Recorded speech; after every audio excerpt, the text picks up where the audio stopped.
el profanador de tumbas. R.L. Stevenson.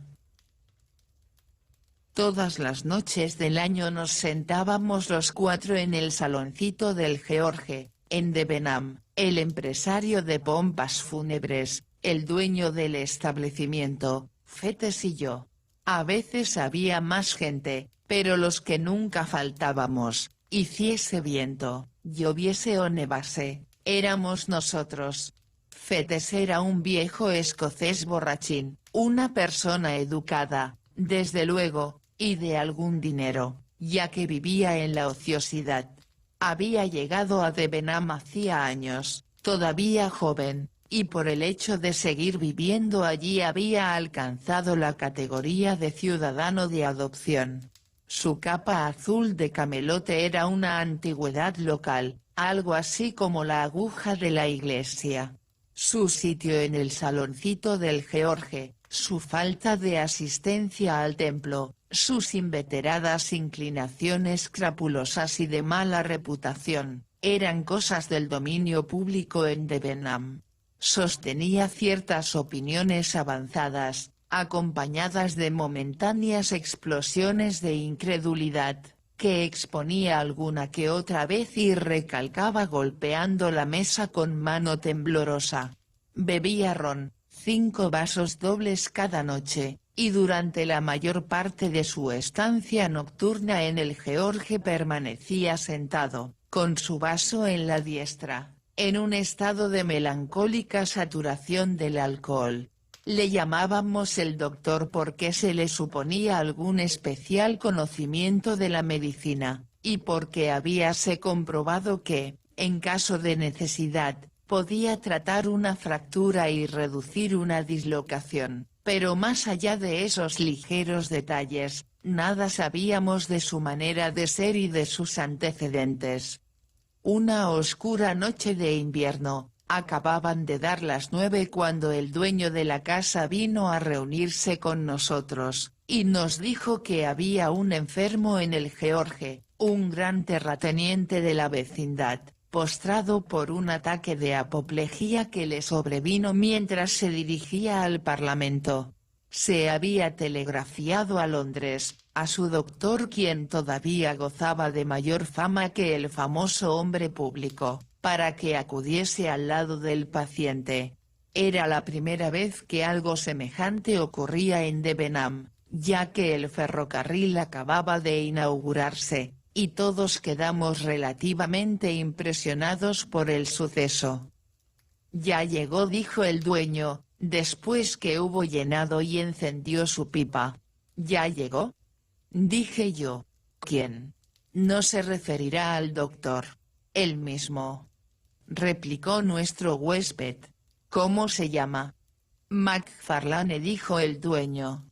Fettes se hallaba sumido en su tercer doble, y en su estúpida embriaguez, ora cabeceaba, ora fijaba los ojos, como un loco, a su alrededor, pero al oír aquella última palabra pareció despertar, y repitió 2 veces el nombre MacFarlane, bastante quedo al principio, luego, con súbita emoción.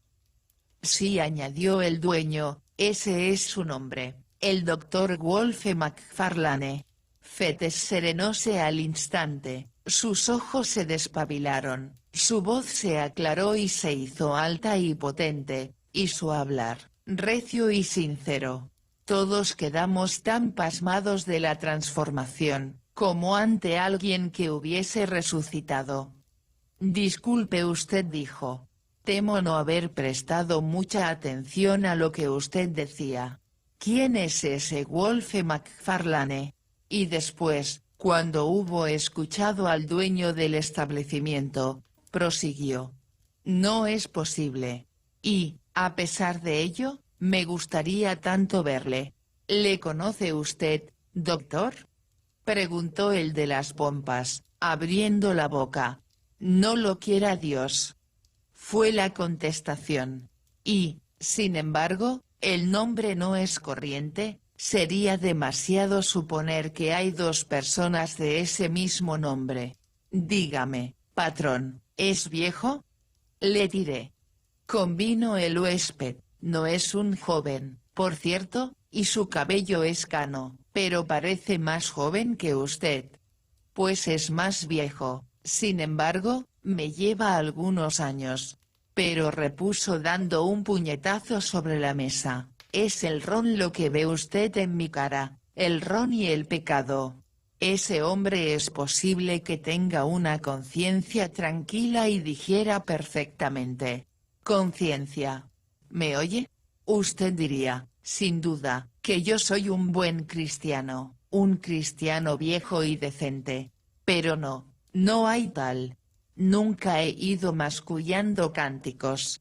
Voltaire sí hubiera canturreado tal vez, de haber estado en mi pellejo, pero es que su cerebro prosiguió dando un sonoro manotazo sobre su reluciente calva. Su cerebro era claro y activo, y yo jamás pude sacar deducciones de lo que vi.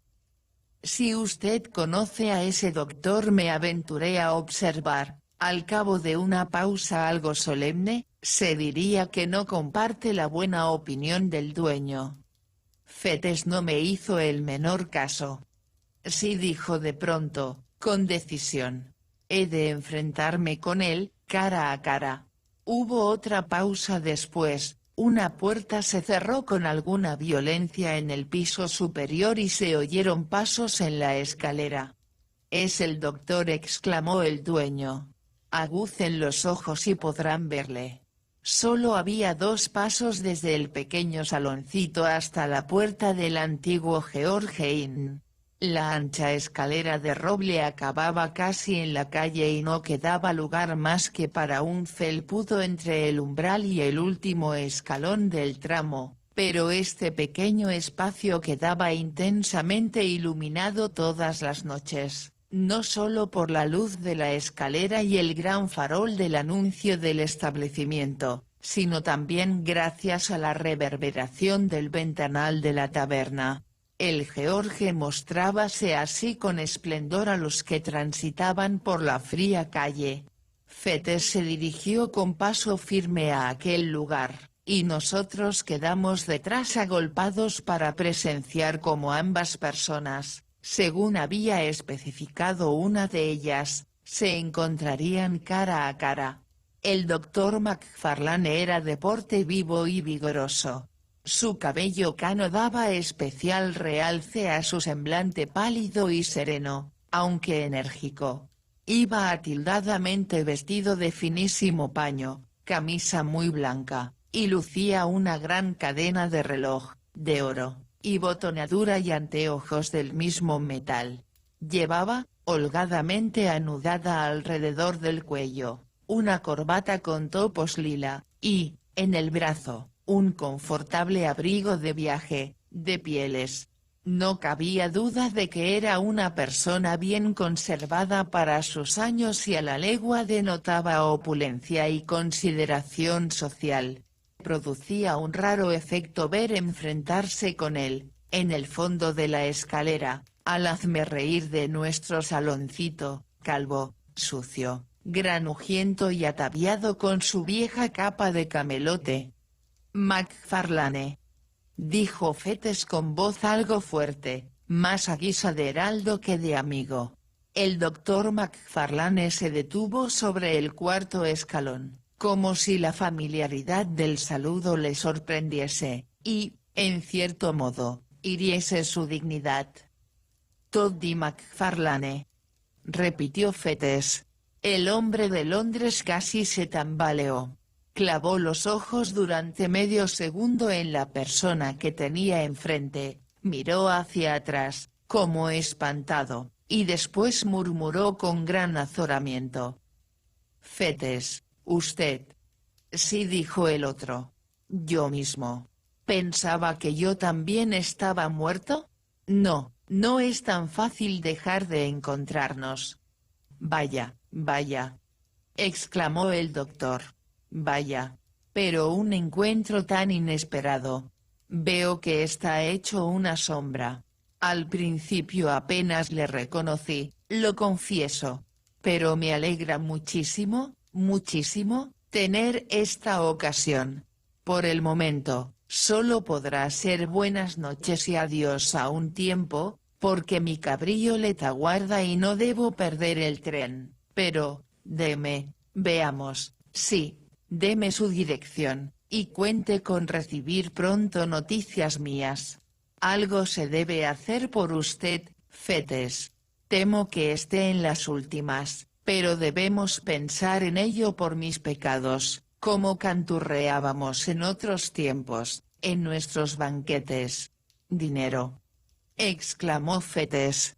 Dinero de usted. El que recibí de sus manos está donde lo arrojé bajo la lluvia. El doctor McFarlane había hablado con cierto empaque jactancioso, pero la inesperada energía de esa negativa le sumió de nuevo en su primera confusión. Una horrible mirada cruzó y volvió a cruzar por su casi venerable semblante. Mi querido compañero dijo, sea como usted guste. No tengo la más mínima intención de ofenderle. No acostumbro meterme en la vida de nadie. De todos modos, le dejaré mi dirección. No la deseo, no me importa saber el techo que le cobija, interrumpió el otro. Oí mencionar su nombre y temí que se tratara de usted. Quería saber si, en definitiva, existe castigo para la maldad de este mundo. Ahora sé que no. Lárguese. Permanecía erguido todavía en el centro de la alfombrilla, entre la escalera y el umbral de la calle, y el gran médico londinense, para escapar, se veía en la precisión de echarse a un lado. Era evidente que vacilaba ante el pensamiento de tal humillación.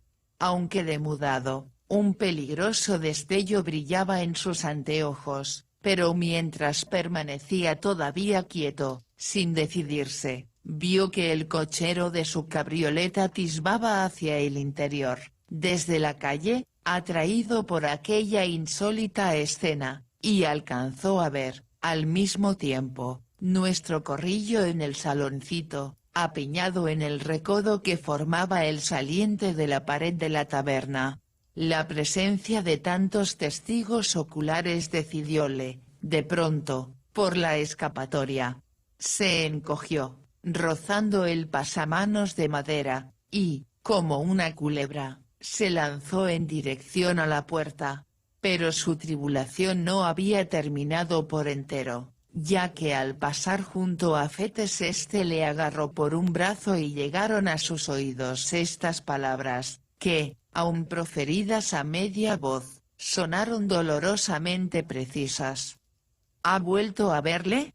El ilustre doctor londinense lanzó un grito agudo y desgarrador, desasiéndose rápidamente, cruzó por el espacio libre ante el que le interrogaba, y se escabulló como un ladrón sorprendido infraganti.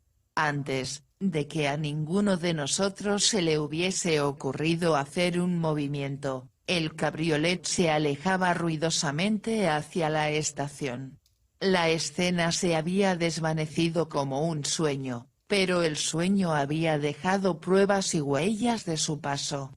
Al día siguiente, el camarero halló rotos, en el umbral, unos anteojos de oro fino.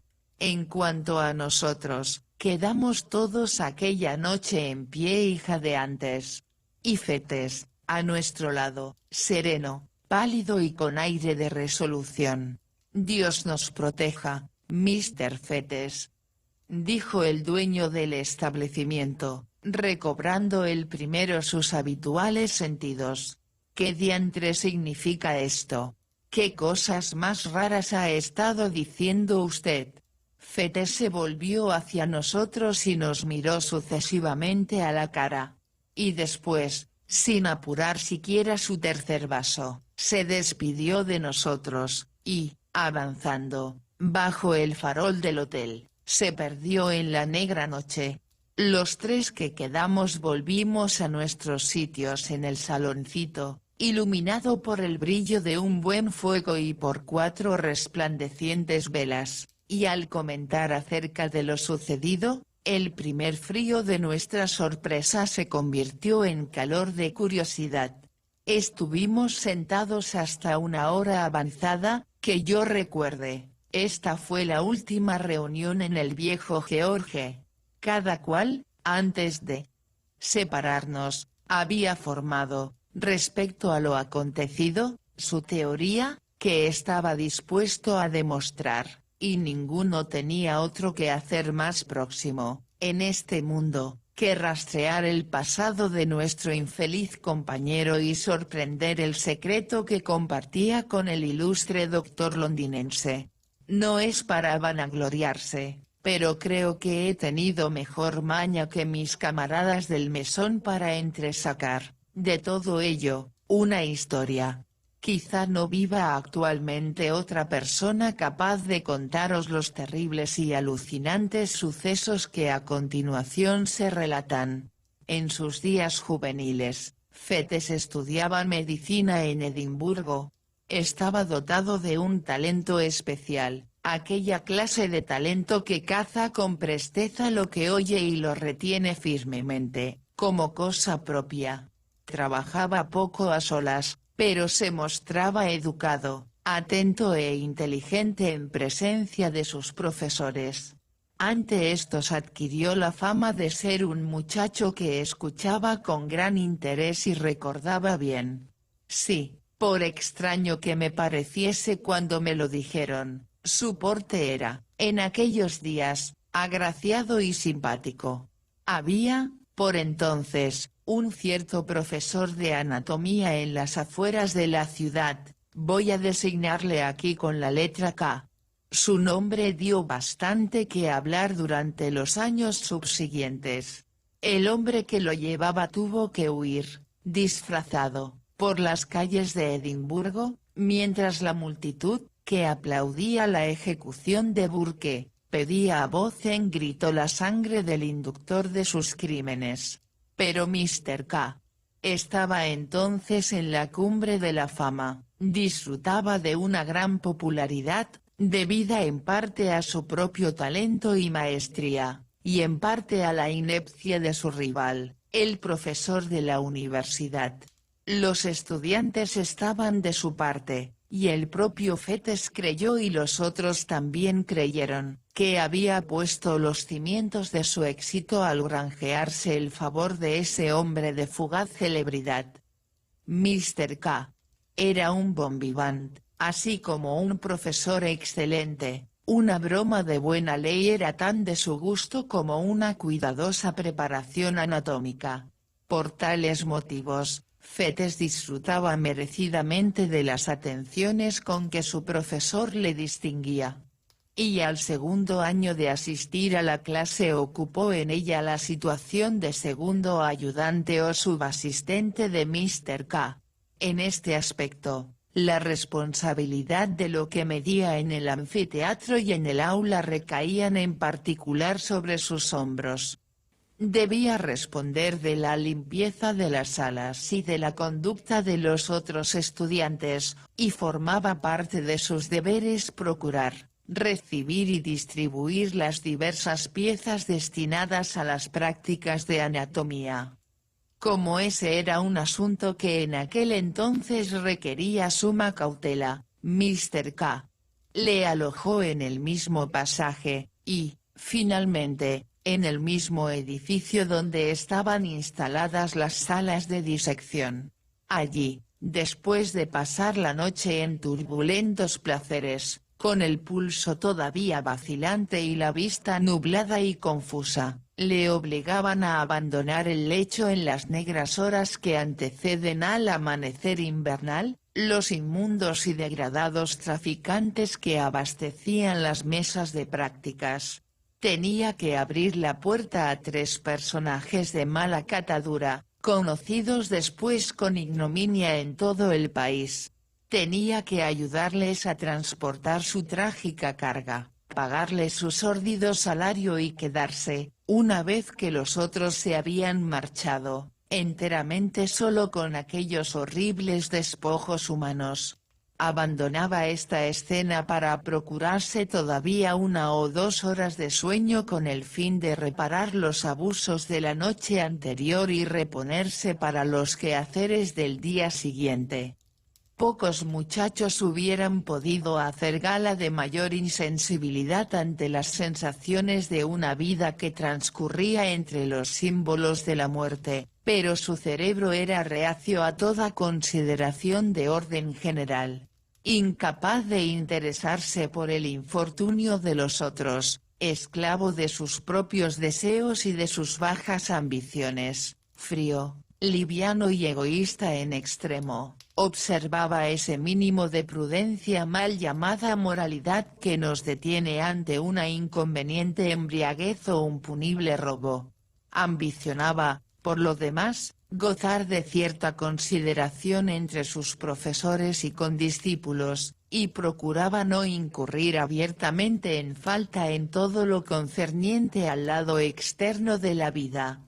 Era, pues, su mayor satisfacción alcanzar alguna notoriedad en los estudios, y día tras día prestaba, con impecable celo, los servicios encomendados por Mr. K. Resarcíase de su trabajo diurno con noches de alborotado y ruines goces, y una vez alcanzado el contrapeso, el órgano que él denominaba su conciencia se declaraba satisfecho. La tarea de procurarse piezas de estudio constituía para él, como para su maestro, una fuente de continuos quebraderos de cabeza. En aquella clase, numerosa y activa, la materia prima de los anatomistas estaba en perpetua circulación, y el tráfico que necesariamente derivara de ello, ya bastante desagradable en sí, amenazaba, además, con peligrosas complicaciones a cuantos en él intervenían. Era regla de Mr. K. no formular preguntas en sus relaciones mercantiles. Traen el cadáver y pagamos por él, solía decir luego.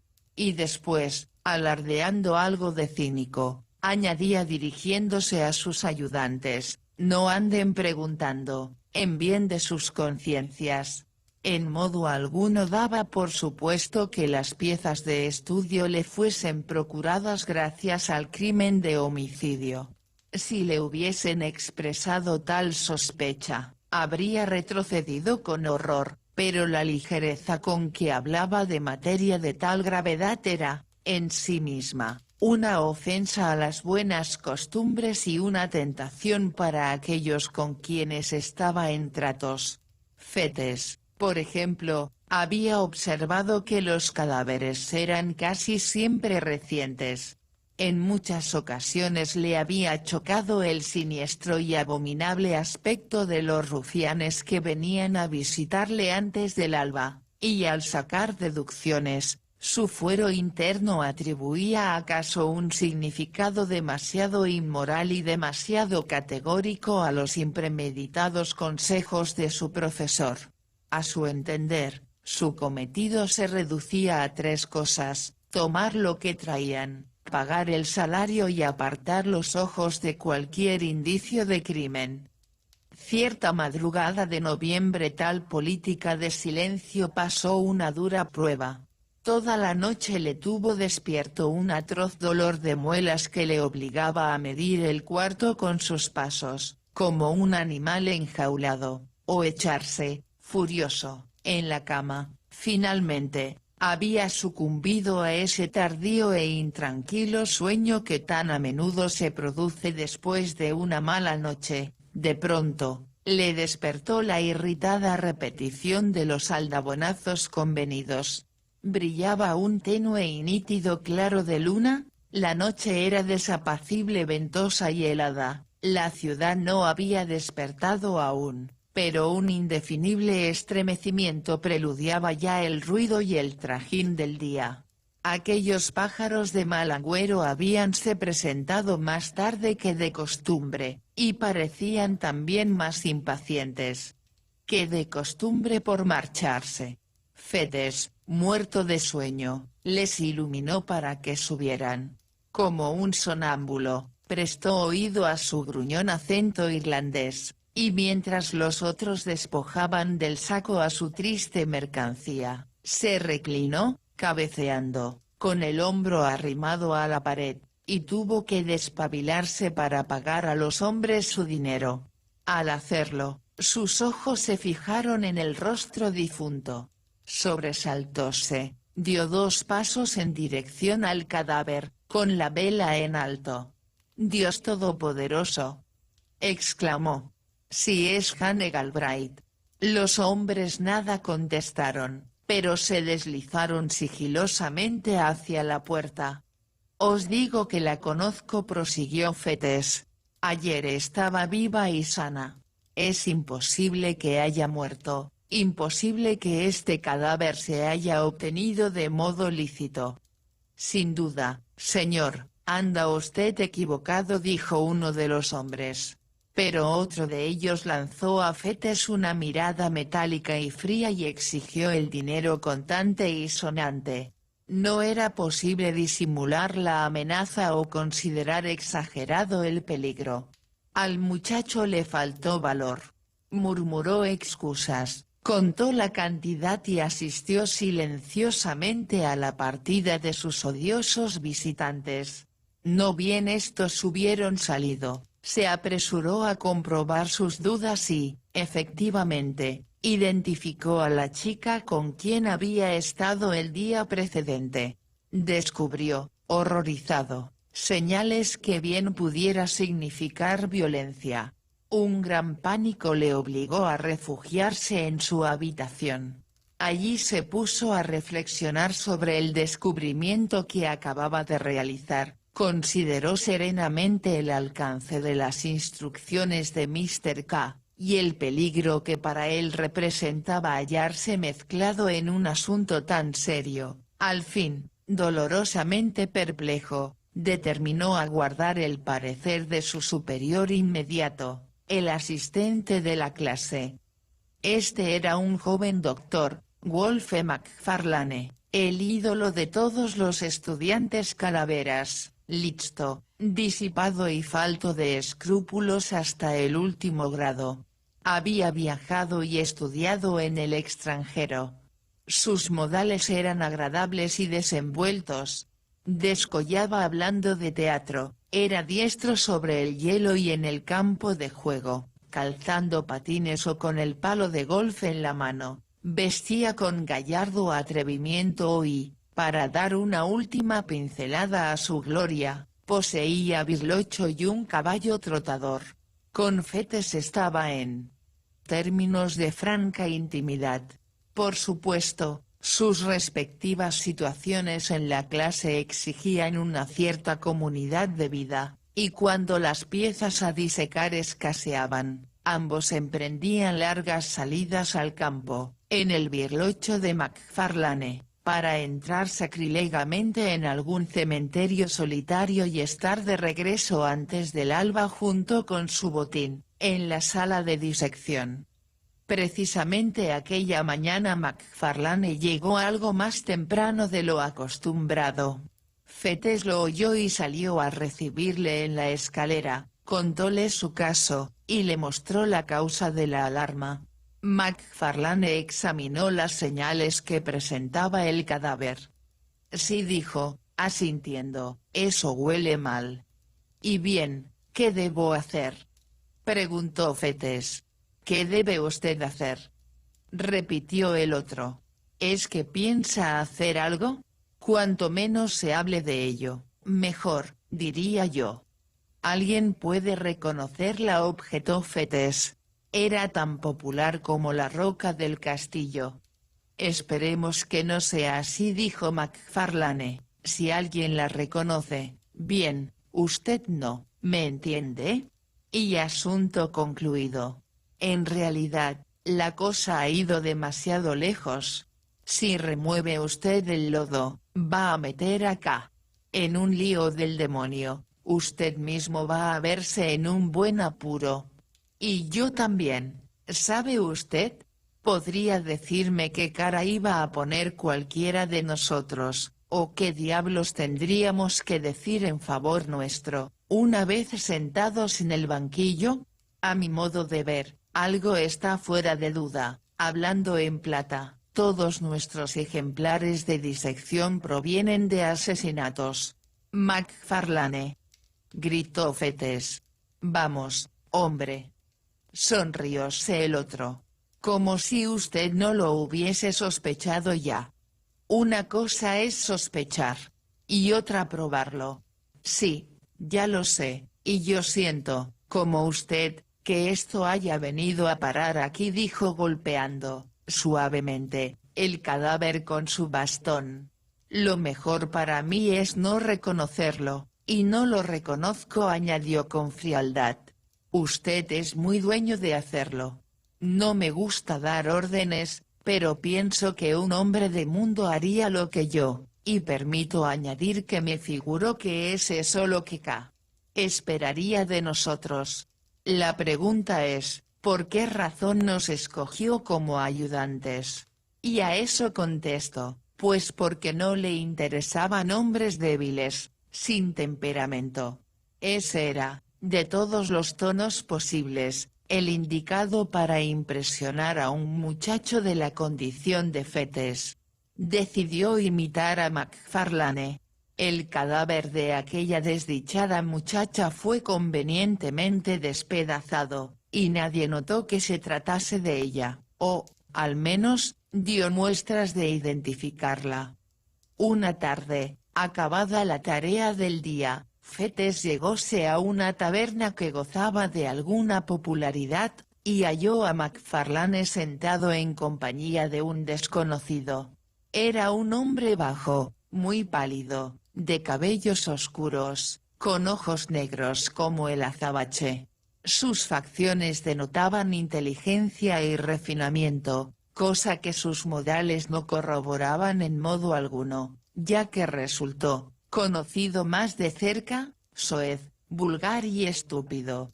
A pesar de ello, parecía ejercer un gran ascendiente sobre McFarlane, daba órdenes cual si fuese el gran bajá, se sulfuraba a la más mínima objeción o tardanza, y comentaba groseramente el servilismo con que era obedecido. Esta persona tan desagradable mostró enseguida una marcada inclinación por Fettes, le invitó a beber repetidamente y le honró con inusitadas confidencias acerca de sus pasadas andanzas. Si la 10ª parte de lo que confesaba hubiese resultado verdad, era el más aborrecible de los bellacos. La vanidad del muchacho se sintió halagada ante la atención de un ser tan experimentado. Menudo sujeto soy yo, observó el desconocido. Pero McFarlane, ese sí que se las trae. Toddy McFarlane, así es como yo. Toddy, haga que sirvan a su amigo otro vaso. O bien decía. Toddy, ande, levántese y cierre la puerta. ¿Y luego? Toddy no me puede ver. Oh, sí, Toddy, la verdad es esa. No me dé ese endiablado nombre. Refunfuñó McFarlane. Mírele. ¿Ha visto usted alguna vez a los muchachos trabajar con el cuchillo? Esto es lo que él quisiera hacer con mi cuerpo, observó el desconocido. Nosotros, los medicastros, las gastamos así, dijo Fettes. Si no nos llevamos bien con un compañero, en cuanto muere le hacemos la autopsia. McFarlane frunció el ceño, como si la broma no fuese de su gusto. Así transcurrió la tarde. Gray, ese era el nombre del desconocido, invitó a cenar con ellos a Fettes, encargó un banquete tan suntuoso que la taberna anduvo patas arriba, y después mandó a McFarlane que saldase la cuenta. Era ya tarde cuando se separaron. Gray estaba bebido hasta lo indecible. McFarlane, a quien la irritación mantenía sereno, dominaba como podía su rabia por el dinero que se vio obligado a derrochar y por las pullas que había tenido que tragarse. Fettes, rezumando alcohol por todos los poros, regresó con paso titubeante y con la cabeza turbia. Al día siguiente McFarlane no asistió a clase, y Fettes sonrió para sus adentros al imaginárselo escoltando todavía, de taberna en taberna, al insoportable Gray. Tan pronto como sonó la hora de la libertad fue recorriendo todas las tascas en busca de sus compañeros de la última noche. No acertó a encontrarlos, sin embargo, por ninguna parte. En consecuencia, regresó sin tardanza a sus habitaciones, metióse pronto en cama y durmió el sueño de los justos. A las 4 de la madrugada fue despertado por la conocida señal. Al descender los escalones hasta la puerta, quedó estupefacto. Allí estaba McFarlane con su birlocho, y en él uno de esos largos y tétricos bultos que le eran tan conocidos. —¿Cómo? —exclamó. —¿Ha salido usted solo? ¿Cómo se las arregló? Pero McFarlane le impuso silencio y le invitó a ir en derechura al asunto. Cuando hubieron subido el cadáver y le hubieron depositado encima de la mesa, McFarlane hizo ademán de marcharse. Pero se detuvo y pareció vacilar. Y después dijo algo entre dientes. —¿Pero, dónde, cómo y cuándo pudo procurárselo? —exclamó Fettes. —Mírele a la cara fue la única contestación. Fettes quedó perplejo. Extrañas dudas le asaltaban. Sus ojos iban del joven médico al cadáver. Por fin hizo, temblando, lo que se le pedía. Casi había estado esperando ver lo que sus ojos descubrieron, pero, no obstante, el choque fue cruel. La contemplación, en la rigidez de la muerte, y en aquella áspera mortaja de tela de saco, del hombre que él, poco tiempo antes, había dejado en el umbral de una taberna, bien vestido, satisfecho y jactándose de sus fechos. Rías, despertó un súbito terror en la conciencia del despreocupado Fettes. El hecho de que dos personas conocidas hubiesen ido a yacer sobre aquellas heladas mesas clamaba en su alma como una acusación. Sin embargo, tales consideraciones quedaron relegadas a segundo término. Su primera preocupación se refería a Wolfe McFarlane. Cogido de improviso ante una prueba tan inesperada, no supo cómo mirar cara a cara a su compañero. Evitaba su mirada, y ni las palabras ni la voz le obedecían. Fue el mismo McFarlane quien dio el primer paso. Se le acercó quedamente por la espalda y le puso sin violencia, pero con firmeza, su mano en un hombro. La cabeza dijo: «Será para Richardson». Richardson era un estudiante que andaba, hacía tiempo, ansioso por hacer la disección de esa parte del cuerpo humano. No hubo contestación, y el asesino repuso: «Hablando ahora de negocios, debe usted pagarme. Sus cuentas, ¿sabe usted? Deben ser correctas». Con una voz que parecía la sombra de la suya, Fettes exclamó: «¿Pagarle? ¿Pagarle por eso? ¿Cómo?», repitió el otro. «Ya lo creo. Claro está que debe hacerlo. Con todos los requisitos y en debida forma. No me atrevería a darlo bajo otras condiciones, sería algo que nos comprometía a ambos. Ese es otro caso como el de Jane Galbraith. Cuanto más las cosas se aparten de lo regular, tanto más debemos obrar como si todo fuese correcto. ¿Dónde guarda el viejo K? ¿Su dinero?». «Ahí», contestó Fettes con voz estrangulada, señalando en dirección a la alacena de un rincón de la sala. «Deme la llave, pues», dijo el otro con calma, alargando la mano. Hubo un instante de vacilación, después, la suerte quedó echada.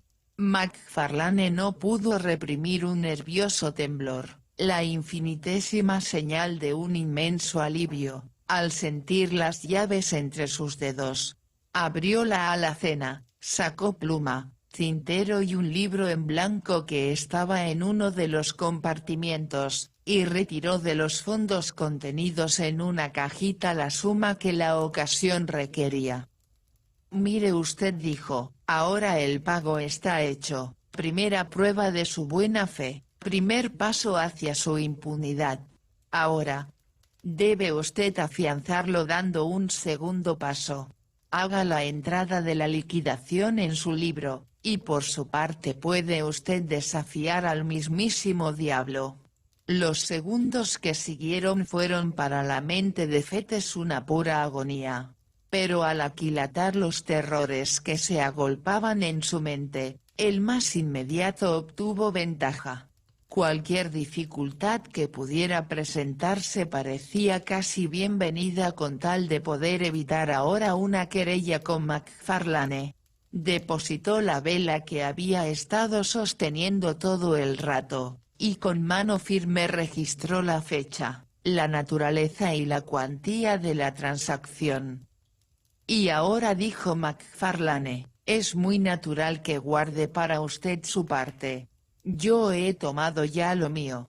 De vez en cuando, si a un hombre de mundo le cae algo en suerte, ello representa unos chelines de más en sus bolsillos.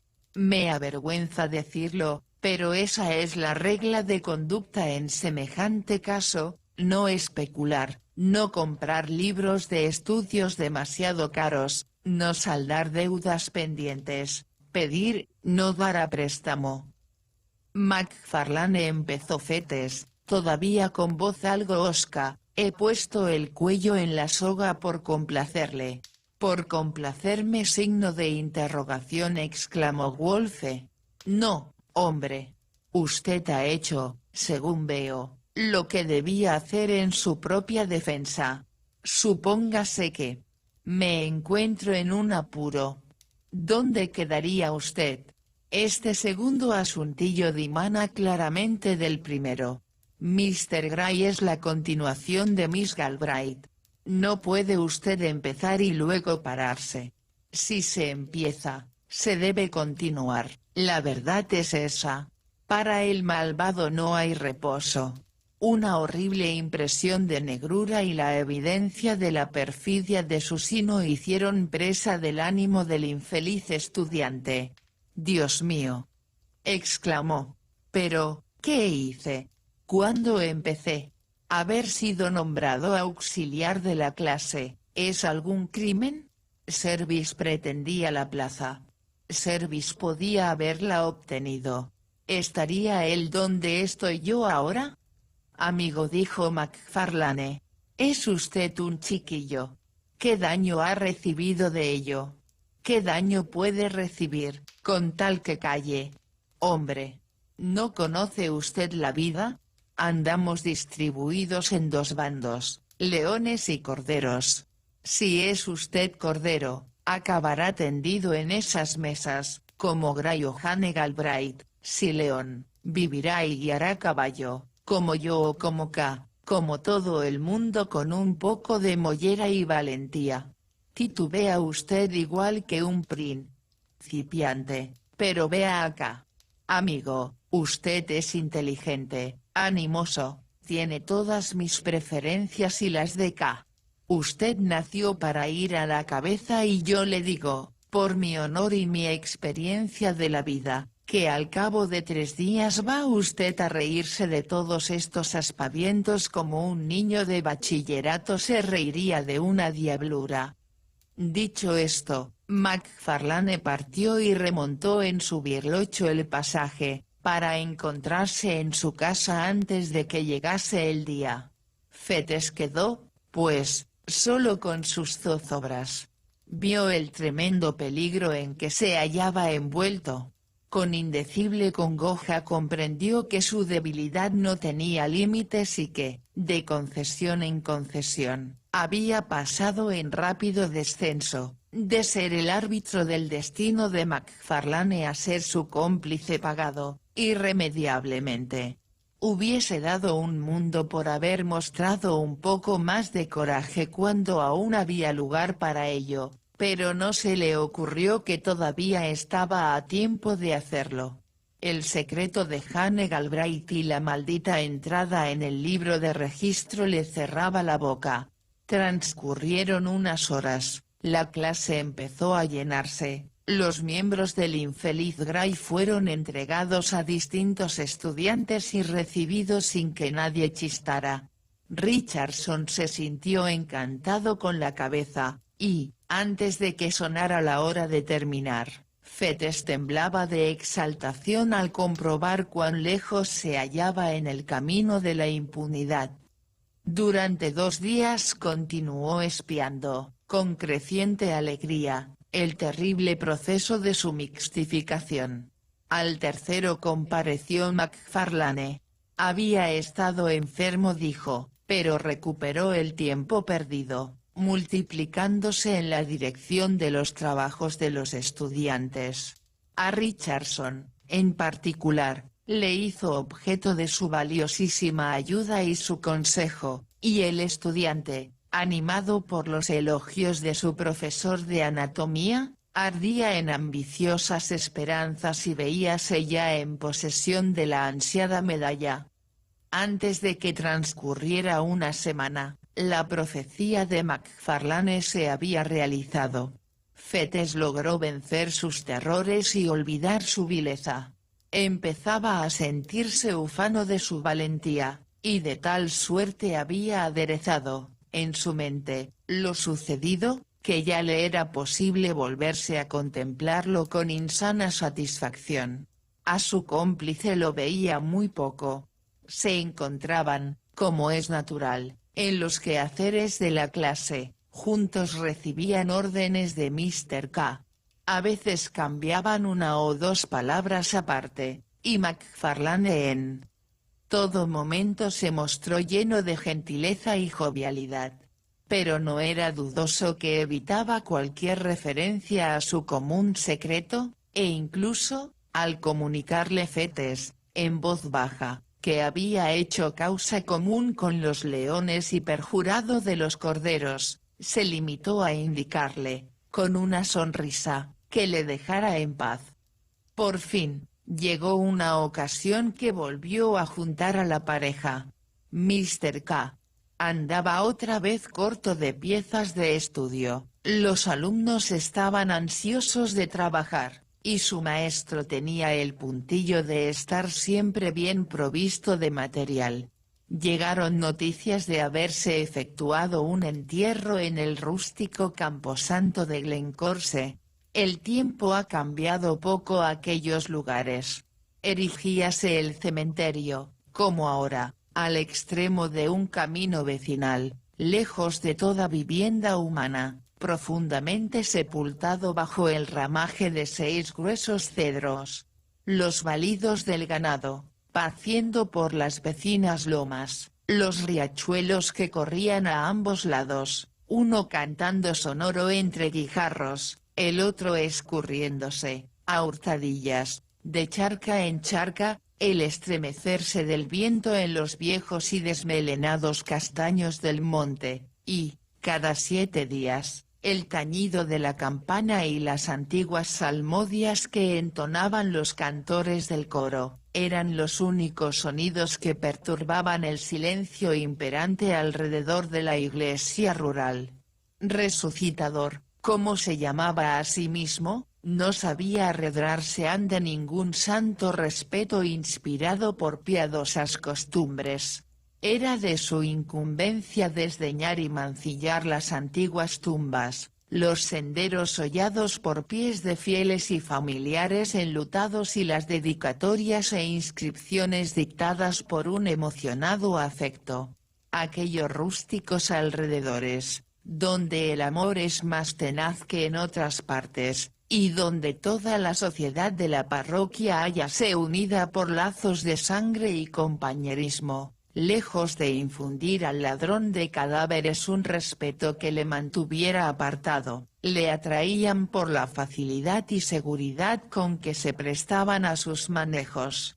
Entonces, a aquellos cuerpos depositados ya bajo el suelo, en expectación de muy distinto despertar, les sorprendía una apresurada resurrección de pico y pala, a la luz de una linterna, bajo el acuciamiento de una posible alarma.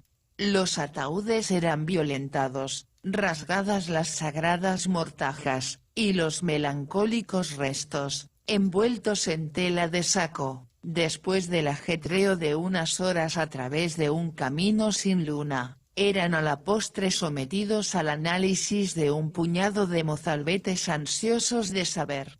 Como buitres precipitándose sobre un expirante cordero, Fettes y MacFarlane caerían sobre una sepultura en aquella verde y tranquila mansión del reposo eterno.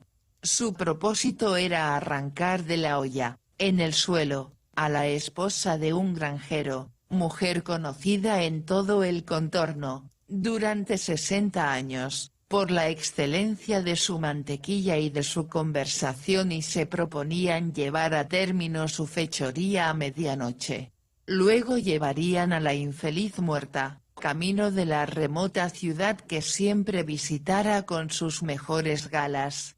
Su lugar, al lado de los suyos, iba a quedar vacío hasta el día del juicio final, sus miembros inocentes y casi venerables, destinados a la disecación del anatomista. Al anochecer partieron ambos, embozados en sus capas, llevando consigo una botella de enorme tamaño. Llovía a torrentes, una lluvia fría, densa, fustigante. A veces soplaba una racha de viento, que pronto acallaba las cortinas de agua. A pesar de la botella, el viaje transcurrió triste y en silencio hasta Penicuik, donde debían pasar parte de la noche. Detuviéronse para esconder sus trebejos en un espeso matorral, no lejos de la iglesia, y penetraron en el Fisher's Tryst para tomar una tostada al calor de la lumbre e intercalando, entre sorbos de whisky, un vaso de cerveza. Cuando llegaron al primer término de su viaje, diose albergue al bislocho y pienso y reposo al caballo, y ellos se instalaron en una habitación reservada, donde se les sirvió la mejor cena y el mejor vino de la casa. La luz de las velas, el fuego en el hogar, el teclear de la lluvia en la ventana, la macabra, peligrosa tarea que tenían ante sí, fueron acicate al buen humor de su mesa. A cada nueva libación, su cordialidad iba en aumento. Bien pronto MacFarlane alargó a su compañero un pequeño cartucho de monedas de oro. Un obsequio, dijo. Entre amigos esas finezas deberían menudear. Fettes guardó el dinero en el bolsillo, y como un eco celebró el sentido de aquellas palabras. «Usted es un filósofo», exclamó. «Qué bobo era yo antes de conocerle. Usted y K, vaya un par de buenas piezas. Pero, con la ayuda de usted, seré un hombre». «Claro», asintió con entusiasmo MacFarlane. «¿Un hombre? Le digo a usted que había de serlo para respaldarme aquella madrugada. Más de un cobarde cuarentón, de los que se las dan de valientes, hubiese flaqueado ante aquello. Usted, no. Usted conservó la cabeza. Le estuve vigilando». «Bueno, ¿qué más da?», pavoneóse Fettes. «No era asunto mío. Por un lado, no salía ganando más que disgustos, y por el otro, podía contar con su gratitud, ¿sabe usted?». Y se golpeó el bolsillo hasta arrancar de él un tintineo de oro. MacFarlane comenzó, hasta cierto punto, a sentirse alarmado ante el sesgo desagradable de esas palabras. Le pesaba, tal vez, que su compañero saliera tan avispado. Pero ya era tarde para andar con remilgos, y el otro, a voz en grito, prosiguió, en el calor de su fanfarronada. «Lo importante es no perder la cabeza. Le aseguro que no tengo ningún deseo de que me ahorquen. La verdad. Pero mire usted, MacFarlane, odio, desde que nací, las bobadas. El infierno, el diablo, lo bueno y lo malo, el pecado, el crimen y toda esa monserga de antiguaya son cosas para asustar a los chiquillos, pero los hombres de mundo como usted y como yo despreciamos todas esas cosas. En memoria de Gray. Añadió levantando la copa. Mientras tanto, avanzaba la noche. El Virlocho, a una orden de MacFarlane, estuvo dispuesto a la puerta, con los faroles encendidos. Los jóvenes saldaron la cuenta y prosiguieron su camino. Dijeron que iban a Peebles, y fueron guiando en esa dirección hasta perder de vista las últimas casas de la villa. Después, con las luces apagadas, volvieron sobre sus pasos y siguieron, por un sendero lateral, hasta Glencorse. No se oía más ruido que el que ellos hacían al pasar y el de la incesante y estridente caída de la lluvia. Todo era oscuro como boca de lobo, aquí y allá. La blancura del portal de un vallado o una piedra blanca en una tapia guiábanles durante un trecho. Pero la mayor parte del tiempo fueron rastreando su ruta, al paso, casi a tientas y a través de la oscuridad, camino de su solemne y aislado destino. Al pasar por los sotos cercanos al cementerio, perdieron toda visibilidad, y les fue preciso encender un fósforo e iluminar de nuevo uno de los dos faroles del Virlocho. Así, bajo el gotear de los corpulentos árboles y rodeados de altas y movedizas sombras, alcanzaron la escena de su profanador trabajo. Ambos eran duchos en tal quehacer, y sabían manejar la pala. Apenas habían empleado, pues, 20 minutos en la tarea, cuando su esfuerzo fue premiado por un sordo golpear sobre la tapa del ataúd.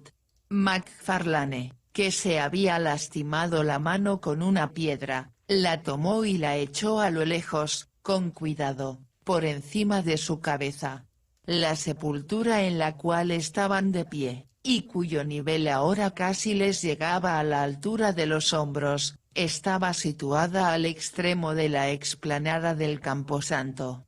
Habían instalado el farol del Virlocho contra un árbol para iluminarse mejor durante la operación, y al borde mismo de la pendiente que descendía hasta el arroyo. La casualidad hizo que aquella piedra, lanzada sin tino, diese en el blanco. Oyeron un estallido de cristales rotos, sobre ambos se hizo la noche más absoluta, unos sonidos, alternativamente apagados y estridentes, fueron siguiendo el rodar del farol cuesta abajo y su último topetazo contra algún árbol. Unas piedras que el farol había desprendido en su caída le siguieron, dando tumbos, hacia las profundidades del valle. Y luego el silencio, como la noche, prosiguió de nuevo su ritmo. Y por más que ambos hombres aguzaron el oído en aquella absoluta oscuridad, nada más pudo oírse, solo la lluvia, recia, sobre millas y millas de campaña abierta. Tan cercanos estaban al término de su aborrecible tarea que juzgaron mejor completarla aunque fuera a oscuras. Se exhumó el ataúd, y fue descerrajado, metieron el cadáver en el mojado saco, y entre ambos le llevaron al Virlocho. Uno subióse para mantenerlo en su asiento, y el otro, después de tomar el caballo por el bocado, anduvo a tientas, rozando tapias y malezas, hasta alcanzar un camino más ancho, no lejos de Fisher Street. Allí percibíase una irradiación tenue y difusa, que para ellos vino a ser como luz del sol. Guiados por esos leves destellos, pusieron el caballo al trote y echaron a correr animosamente en dirección a la ciudad. Ambos se hallaban calados hasta los huesos, y ahora, al saltar el Virlocho entre profundos baches, El objeto situado entre ambos caía, ora sobre uno, ora sobre el otro, y, cada vez que se producía el asqueroso contacto, ambos, instintivamente, se apresuraban a repelerlo. A pesar de lo natural de la cosa, aquello destrozaba los nervios de los dos compañeros. La insólita carga que traían zarandeábase de un lado para otro, y ora la cabeza se apoyaba con aire de confidencia sobre sus hombros, ora la flotante tela del saco les golpeaba la cara con su contacto helado. Un insinuante escalofrío comenzó a adueñarse del espíritu de Fetes. Miró hacia el bulto, a hurtadillas, y le pareció mayor que antes. Por toda la campiña, a diferentes distancias, los perros de las granjas acompañaban su paso con trágicos aullidos. En la mente del muchacho fue arraigando la sospecha de que algún sobrenatural prodigio acababa de producirse y algún raro cambio se había operado en aquel cuerpo difunto. Se le antojó que si los perros aullaban lo hacían impulsados por el miedo, ante la macabra carga que con ellos iba. «Por Dios», dijo, tras de hacer un gran esfuerzo por hablar. «Por Dios, encendamos una luz». La cosa, al parecer, afectaba también a MacFarlane. Aunque no contestó, detuvo el caballo, entregó las riendas a su compañero, descendió y probó de encender la lámpara que aún les quedaba. En aquel momento no habían pasado de la encrucijada que hay cerca de Auchenclinny. Aún llovía bastante, como si ello fuera el presagio de un nuevo diluvio, y no resultaba tarea fácil encender una luz en medio de aquel chaparrón y aquella oscuridad. Cuando, por fin, la fluctuante llama azul, transferida ya a la mecha, empezó a crecer y a brillar y difundió un ancho círculo de mortecina luz alrededor del birlocho, ambos pudieron verse y pudieron ver también lo que entre ellos iba. La lluvia había pegado la áspera arpillera a la silueta del cuerpo en ella envuelto, la cabeza se distinguía claramente del tronco, los hombros dibujaban su contorno con precisión. Algo a la vez espectral y humano retuvo los ojos de los compinches sobre su lúgubre compañía. Por algún rato MacFarlane quedó inmóvil, con el farol en la mano. A Fetes un desconocido pavor arrollábasele, como un lienzo mojado, alrededor del cuerpo, y mantenía tensa la piel de su rostro. Un miedo sin causa conocida. Un horror de lo invisible iba subiéndole al cerebro. Una nueva pulsación del reloj, y hubiera hablado. Pero su compañero se le adelantó. «Esto no es una mujer», dijo MacFarlane con voz ahogada por el horror. «Mujer era cuando la pusimos dentro», murmuró Fetes. «Tenga esta lámpara», dijo el otro. «Debo verle la cara». Y, mientras Fetes empuñaba el farol, su compañero deshizo las ataduras que retenían el saco y echó abajo la parte que cubría la cabeza. La luz cayó nítida y precisa sobre las oscuras y torneadas facciones y las mejillas enjutas de una cara que les era harto conocida, de una cara varonil que ambos jóvenes habían contemplado a menudo en sus sueños. Un salvaje alarido se levantó en la noche, cada cual saltó a la carretera por su lado, el farol resbaló, se hizo añicos y se apagó. Y el caballo, aterrorizado por esa insólita conmoción, se encabritó y salió al galope tendido hacia Edimburgo, llevando consigo, como único ocupante del birlocho, el cuerpo del difunto y ya de tiempo disecado Mr. Gray. Fin.